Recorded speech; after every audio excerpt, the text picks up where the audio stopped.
It's amazing. Just stepping on the temple grounds, you get emotional because I love this temple.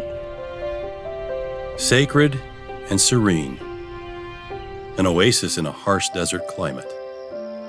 It means everything to be able to return to the Mesa Temple. And a spiritual refuge from the harshness of the world.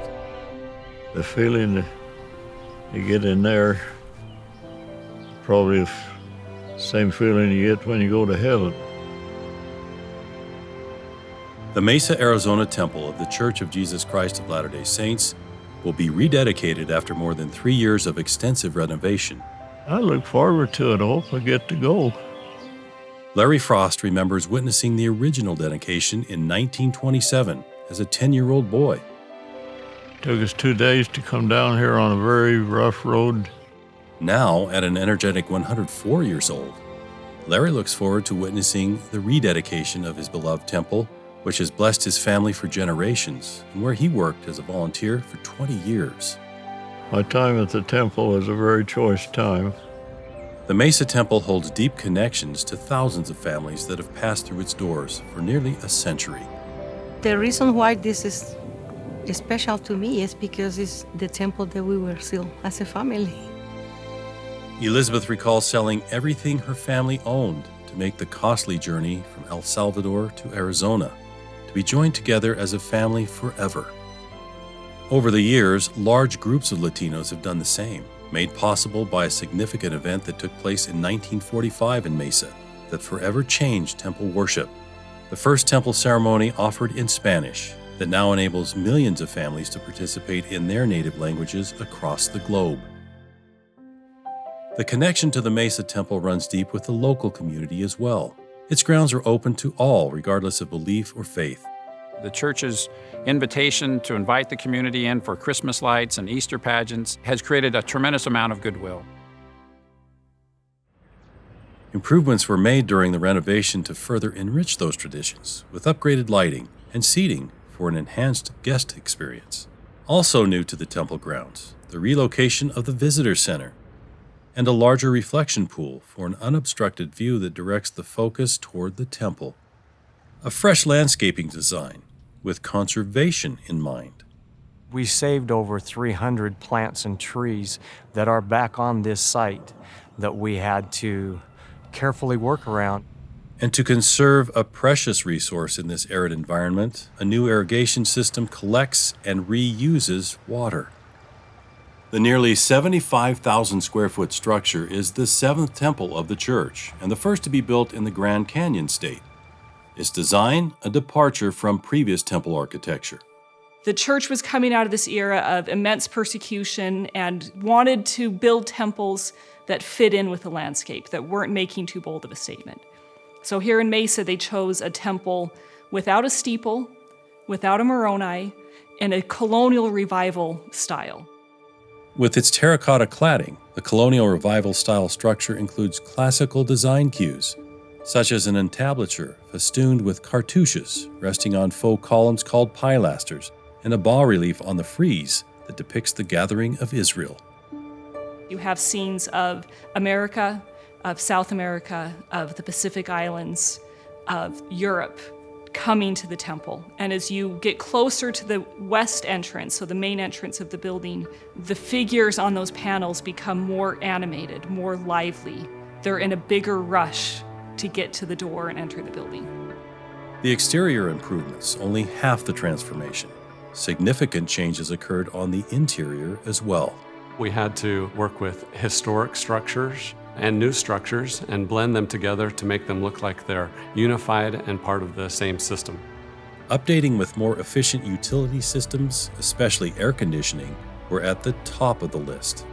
I grew up in Mesa, and my parents, I can remember them saying, "Oh wow, it was really hot in the temple today." And that has been a constant concern, that the patrons are comfortable.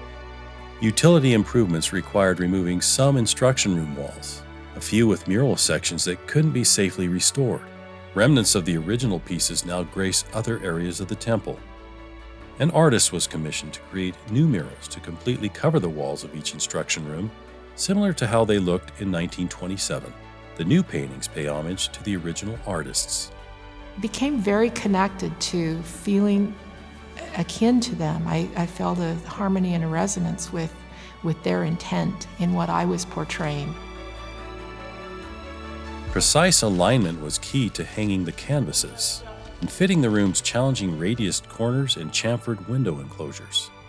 After it's been painted and blended together, it looks like one piece of canvas that covers the entire wall, but it's really 48 pieces.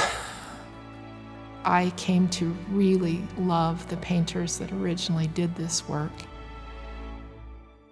One of the most extensive restoration projects in the temple, the Grand Hall murals, depicting the church's first president, Joseph Smith, and his brother Hiram, sharing the message of the gospel to the Native American nations. And the baptistry mural, portraying John the Baptist conferring the Aaronic priesthood. Conservators removed layers of paint from years of modifications to reveal the truest version of the original artists. One of my favorite modifications that was removed was the halo of light is back around John the Baptist. Other original oil paintings from a variety of artists are hung throughout the temple, while images of the Savior fill the halls of this sacred structure, reminding guests this is the house of the Lord. Cartouches, rosettes, and urns, design cues popular in 1920s America, are ever present. They, along with meticulously handcrafted furnishings, emote a sense of nostalgia.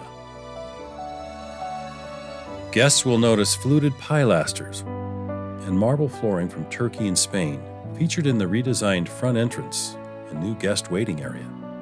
The marble flooring from the entrance carries through to the grand foyer. Here, illustrations of the colors based on the temple's original 1920s color palette can be observed.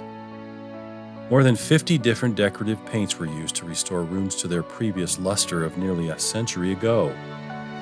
Patrons are going to be able to still recognize their temple because of a lot of the design that we used and added.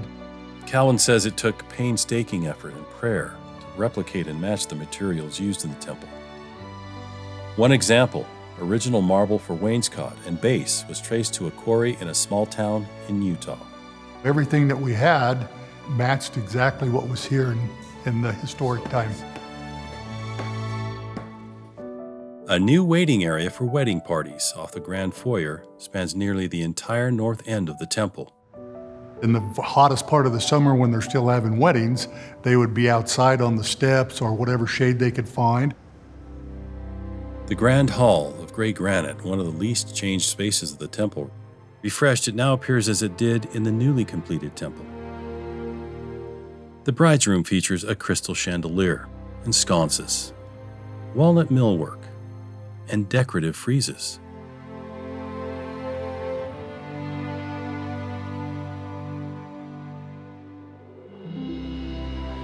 The baptistry, its purpose to follow the Savior's commandment that all must be baptized. Here, temple patrons can act on behalf of those who did not have the chance in this life. Notable are the rare terracotta mosaic tiles that decorate the font, supported by terracotta-clad oxen that represent the 12 tribes of Israel, and restored paintings depicting the prophet Joseph Smith and Oliver Cowdery performing baptisms. Unique to the Mesa Temple, above the doorways, scriptural passages that invite introspection as patrons progress through the sacred space. Ceiling rooms where families are joined together for time and eternity. In the Mesa Temple, patrons advance room to room.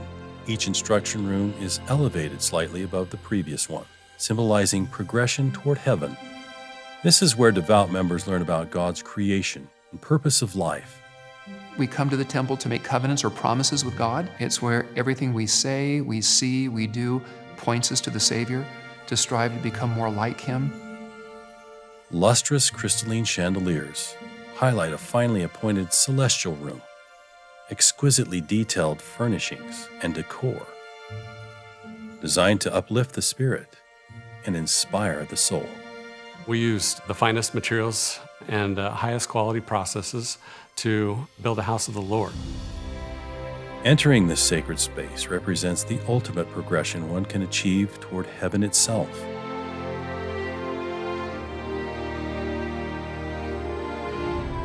The Mesa, Arizona Temple, with its rich heritage, stands majestic and renewed, ready to once again serve as a heavenly refuge to families and the community. The entire temple, in reality, is just stunning. The Lord will be very pleased. This is the temple where I grew up. It's everything. This is home. It's home.